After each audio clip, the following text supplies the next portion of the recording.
于承恩今年26岁，却已经有了20年的独居经历。观察他的独居生活，不少日常操作是既滑稽又让人难以理解。他在横店租的房子打理得干干净净，家具以及地毯都是白色系，家中几乎一尘不染。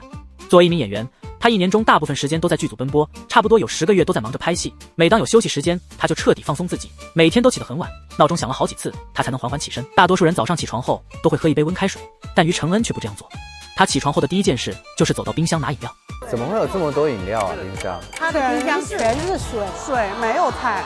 冰箱里看不到任何蔬菜，满满都是各类饮料，其中一半是冰镇饮品，另一半则是植物饮料。观察室的嘉宾看到这种情况后都有些惊讶，还忍不住对他的生活方式提出了异议。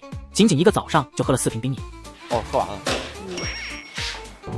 又来一瓶，拼命的喝饮料。当被问及为何不喝温水时，他也只是淡淡的表示，控制不住自己喜欢喝一些冰水啊、冰饮料啊，然后特别喜欢喝一些看似健康的植物饮料。喝够了冰饮之后，他才记起要吃点东西。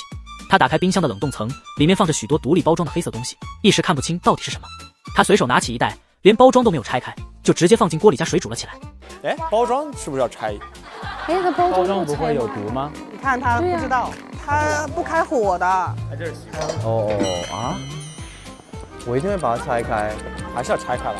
慢悠悠地等着锅里的东西煮好后，他拆开包装，将里面的东西倒出来。大家这才知道，原来这些是冷冻海参，而且没有经过任何提前处理，吃起来一点味都没有。那有味道吗？没有味。哎，我早餐没办法这样吃，哎，至少要一点调味。可于承恩倒好，主打一个返璞归真，白煮海参直接上手啃，啥调味品都不搁，嚼的时候面无表情，跟嚼蜡似的。就算再懒，也得蘸点酱油醋提味啊。最搞笑的是他吃饭的样子，眼神放空，嘴巴机械的一嚼一咽，纯粹是完成填饱肚子的任务。在他眼里，蘸调料都是多此一举的麻烦事儿。因为他吃的那个表情，好可爱的。对，所以说他是人机。于承恩的洁癖到了10分严重的地步，家里的白色装修干净的能映出人影。他的朋友杨世则来家里做客时，进门后格外谨慎，踩地毯之前都会问他是否可以踩，生怕把干净的地毯弄脏。你这能上吗？地毯？能上。有趣的是，于承恩平时看似什么都无感，却唯独害怕榴莲。有一次，他的妈妈来家里看望他，在客厅里吃了几口榴莲，他就实在忍受不了了。等妈妈走后，他立刻请了保洁人员上门，把冰箱拆开进行清洗消毒。我每次去都会把他家里搞得乱七八糟。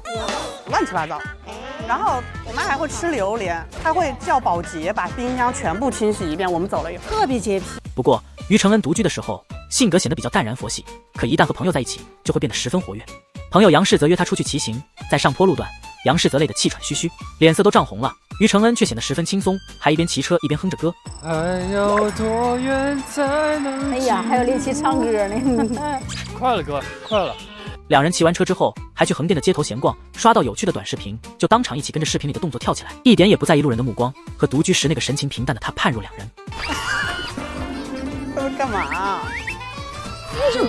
挺本色的吧？感觉你在干嘛？独居时佛系到像人机，和朋友在一起又疯又闹，或许这就是他独有的生活方式，不按常理出牌，却也活得自在随性。